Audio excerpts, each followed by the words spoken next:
Mesdames et messieurs, bonsoir, bienvenue dans le 20h, voici les titres. La baisse du prix de l'électricité entrant en vigueur le 1er janvier 2026 divise les habitants de Khariarla. Certains accueillent favorablement la mesure tandis que d'autres jugent qu'elle ne constitue pas une réelle diminution. La révision constitutionnelle doit être décidée par le peuple via un référendum et non par l'Assemblée nationale. Les propos de l'analyste politique Amadou Diouf qui évoque aussi le code électoral, vous l'aurez dans cette édition.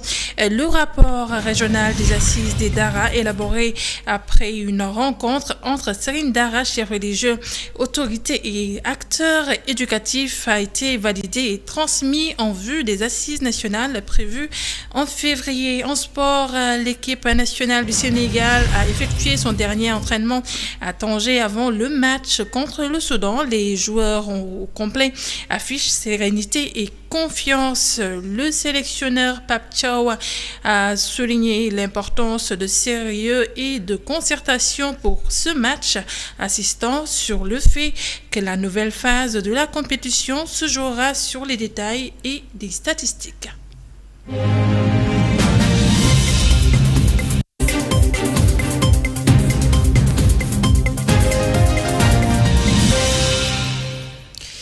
Le président de la République a annoncé une baisse du coût de l'électricité entrée en vigueur le 1er janvier à Khariarla. Certains habitants applaudissent et d'autres jugent la diminution insuffisante. C'est un reportage d'Elisabeth Christine et Chertidiane Diouf. À cette heure de la journée, à Khariarla, le quartier est plutôt calme. Devant la porte de sa maison, nous avons rencontré ce père de famille. Il estime qu'il n'y a pas de véritable baisse. Selon lui, le gouvernement s'est contenté de revenir aux anciens tarifs. Ils disent qu'ils ont diminué l'électricité, mais pour moi, ce n'est pas le cas. Parce que si on trouve l'électricité à un prix, bon, on augmente le prix de cette électricité.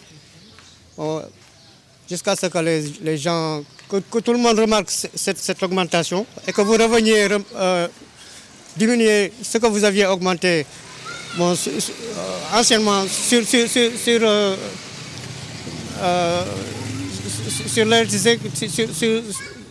sur le prix de l'électricité que vous aviez trouvé avant. Bon, vous n'avez en fait rien diminué. Un peu plus loin, nous avons rencontré cet autre père de famille. Lui, il salue l'initiative, mais estime que la diminution aurait dû concerner tout le pays, car les populations souffrent. On ne devrait pas se limiter à 150 kW, mais aller au moins jusqu'à 200 ou 250. Cela aurait été mieux. Actuellement, tout le monde souffre dans ce pays, donc chacun a besoin de cette diminution. Donc, à l'inverse, ce jeune homme, étudiant et entrepreneur, se dit satisfait de la baisse du prix de l'électricité. Oui, c'est quelque chose qu'on apprécie beaucoup. Car c'est une opportunité pour nous et pour toute la famille, toute notre société, quoi. Donc c'est une opportunité pour commenter les gens. On le salue beaucoup. On respecte tout ça. Entrée en vigueur le 1er janvier 2026, la baisse du prix de l'électricité divise certains, entre satisfaction pour certains et doute sur une réelle diminution pour d'autres. Révision constitutionnelle et code électoral, l'analyste politique Amadou Diouf estime que la révision constitutionnelle doit être soumise à un référendum et il est important que ce soit le peuple qui tranche. Il est au téléphone d'Alassane Samba Diop. Oui, on a entendu le président de la République parler de réforme constitutionnelle, de la réforme du Sénat qui va peut-être devenir CENI, du code électoral. Mais d'abord, la réforme de la Constitution, cela s'entend parce qu'il a promis de respecter la Constitution conformément à sa prestation de serment, donc devant Dieu et les Sénégalais. Ce sont ses propos.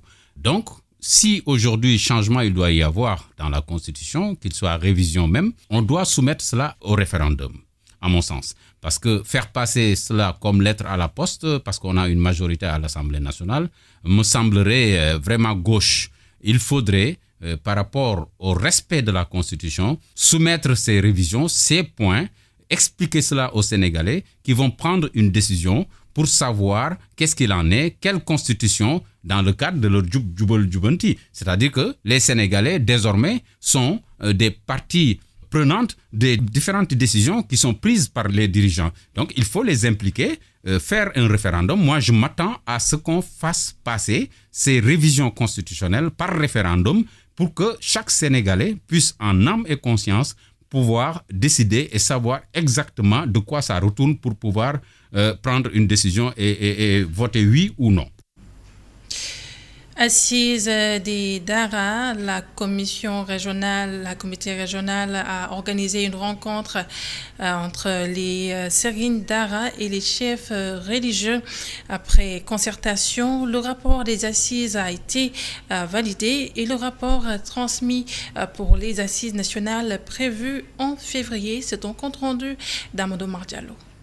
Sur instruction du ministère de l'Éducation nationale, le comité régional de pilotage pour les assises des Dara a présenté le rapport régional aux acteurs des Dara. À l'issue de cette rencontre de partage, des avis des concernés a été recueilli.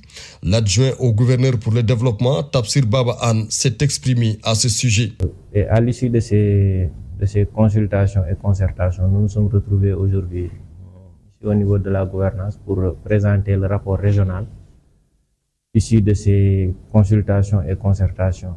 Et à l'issue de cette rencontre, il y a eu des échanges pour un peu amender ce document-là et des points à ajouter. Et nous nous sommes en tout cas accordés sur ce rapport-là. Et que, en tout cas, tout ce qui a été fait en amont a été validé par le comité régional et que le rapport de consultation concernant les assises des Dara ici au niveau de la région de Matam a été validé par le comité. Après avoir salué l'engagement des autorités administratives et la communauté éducative, l'inspecteur d'académie de Matam, Mamoudou Oumar Gueye, s'est prononcé sur le démarrage du processus. Oui, il faut dire que la réflexion a été faite au niveau des communes. Il y a eu des consultations au niveau des communes. Et de ces consultations au niveau communal, il y a eu des concertations au niveau départemental pour élaborer les rapports départementaux. Et par rapport aux rapports départementaux que nous avons retenus et consolidés au niveau régional, ce qu'il faut retenir, il y a eu des thématiques qui devaient être développées, sur lesquelles les gens devaient réfléchir.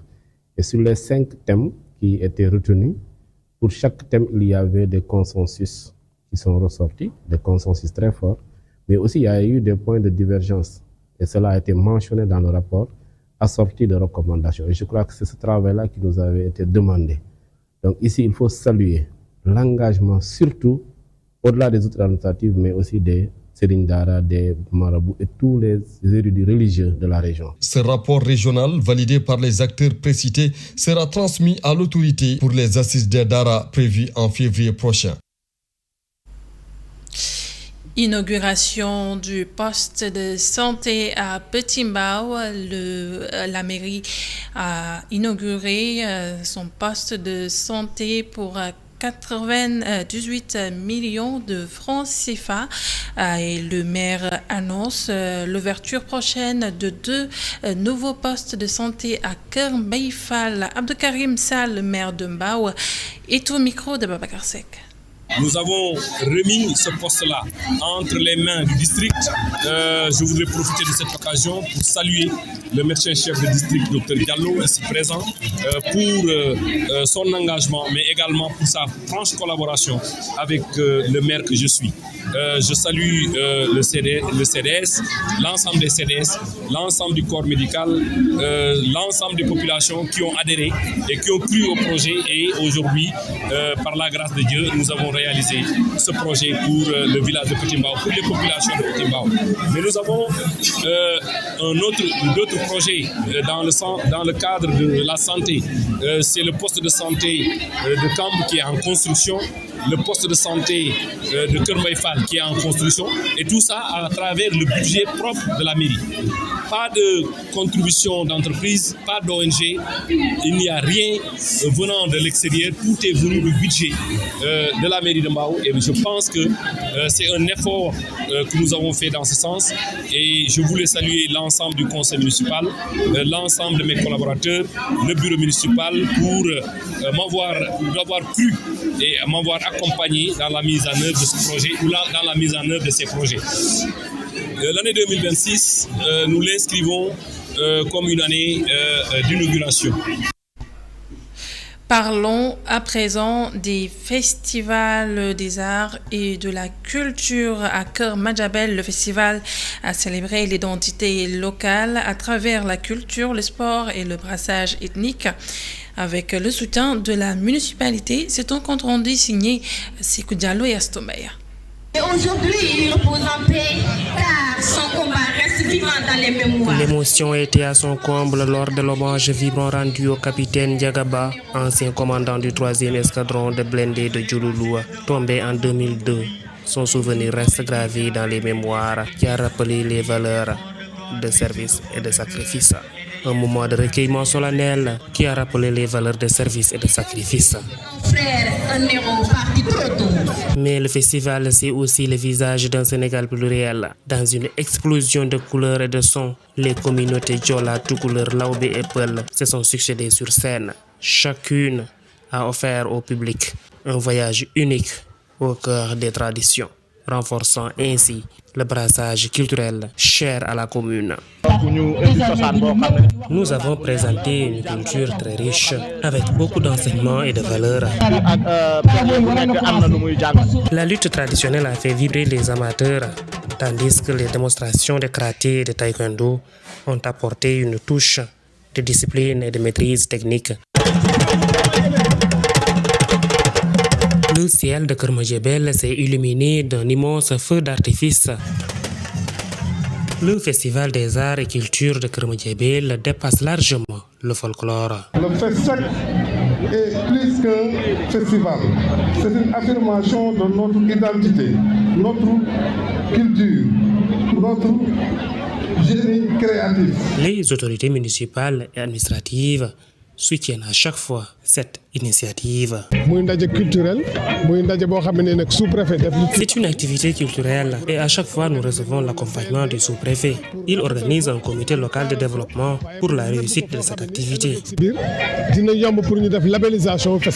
Keur Madiabel s'affirme ainsi, une fois de plus, comme un carrefour incontournable de la culture et de la cohésion sociale.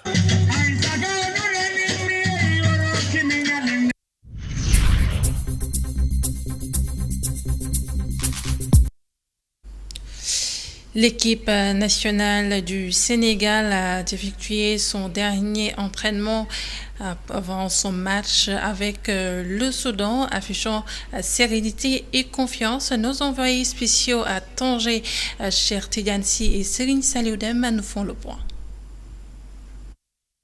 À quelques heures de leur 8e de finale contre le Soudan, les Lions de la Teranga se sont entraînés dans une ambiance décontractée, même s'il y a une place de quart de finale à aller chercher.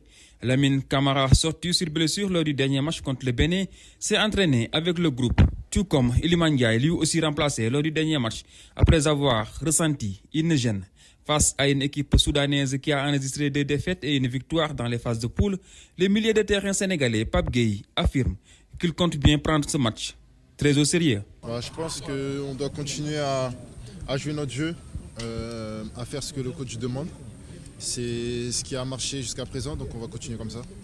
À part le capitaine Kalidou Koulibaly, qui a écopé un carton rouge, le sélectionneur Pape Thiaw aura à sa disposition tous ces joueurs, un effectif au complet qui permettra au sélectionneur d'avoir plusieurs options sur le plan tactique, mais également sur le 11 de départ. Si les joueurs font preuve de détermination en ce veille de match, ils devront tout de même élever leur niveau de jeu pour éviter de revivre le même cauchemar lors de la CAN 2023 en Côte d'Ivoire.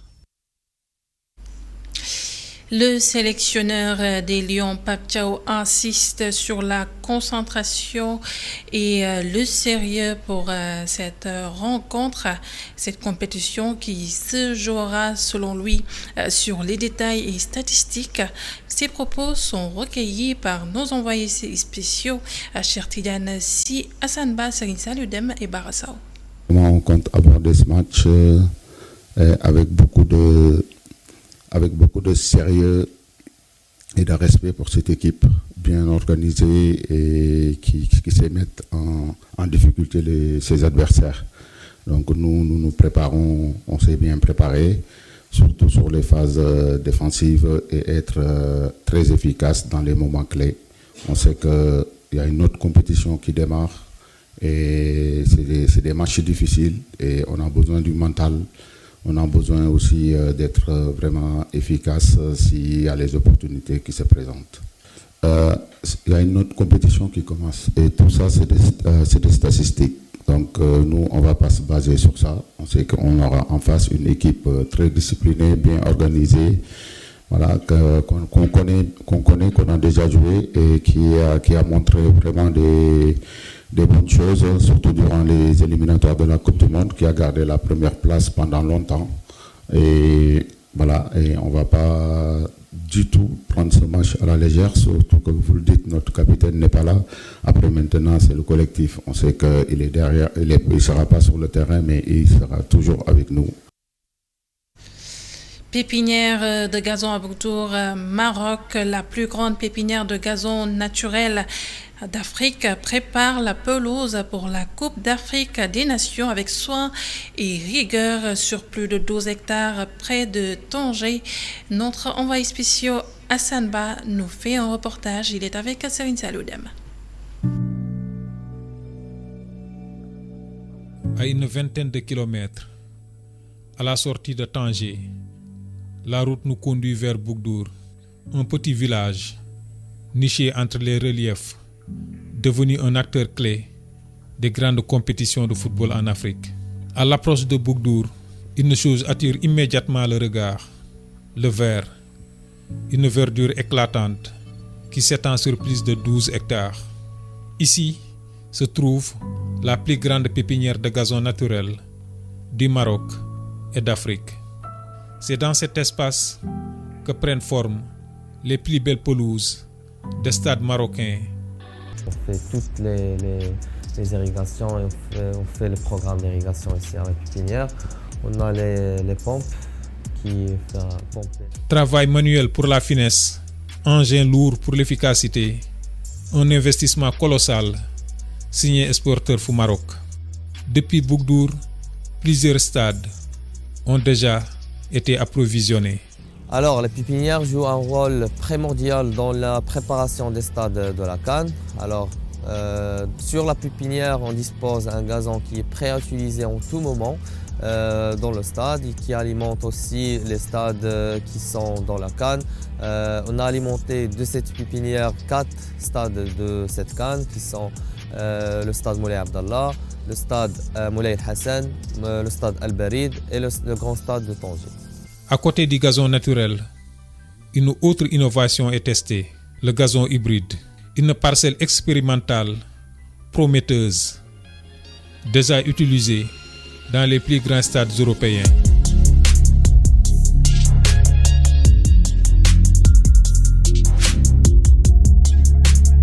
Quelques kilomètres plus loin, il quitte le calme des pépinières pour rejoindre l'intensité des stades. Direction le grand stade de Tanger.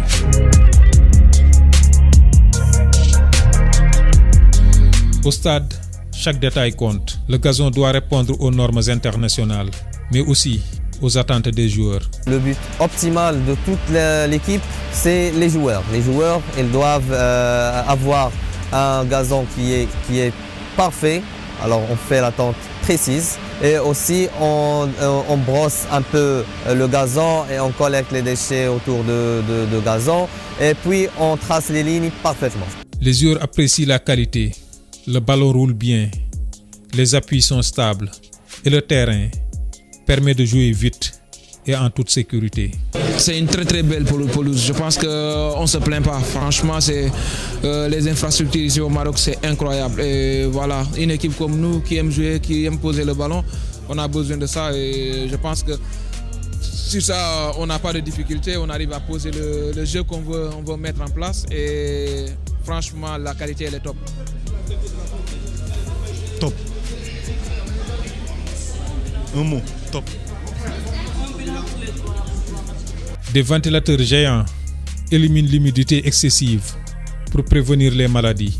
Et dans les zones ombragées, des machines de lumiothérapie recréent une lumière équivalente à celle du soleil. Des lumières qui sont comparables aux lumières du soleil.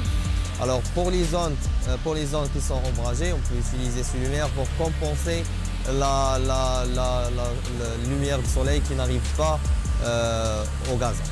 Derrière chaque match, chaque passe et chaque but se cache un travail de l'ombre, fait de rigueur et de passion.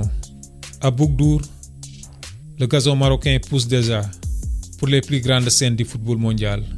Il ne pousse pas seulement pour les stades, mais pour l'histoire du football marocain.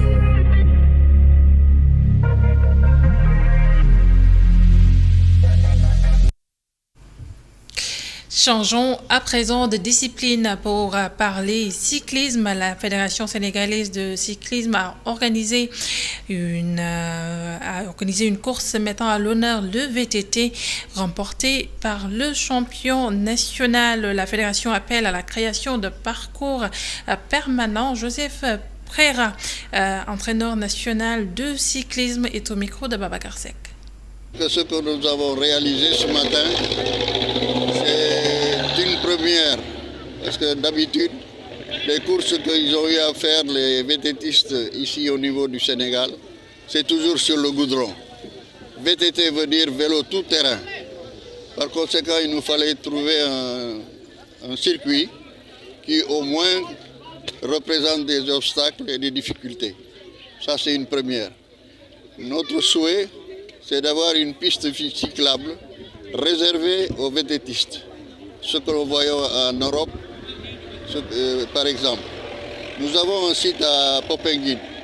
Il nous suffit seulement un accompagnement, soit du ministère, soit des sociétés intéressées par la publicité, venir nous créer un circuit pour organiser des courses de VTT là-bas. Ça, on a insisté pour faire du VTT aujourd'hui à la place du vélo de route qu'on fait toujours. Les gens ne connaissent le vélo ici au Sénégal que vélo de route. Il y a vélo de route, il y a VTT, il y a BMX, il y avait le cyclocross, il y a tout ça. Et nous ne faisions que de la route. Ce n'est pas suffisant. Et c'est ce qui met fin à cette édition. Merci d'être fidèle au programme TTV. Excellente suite de programme.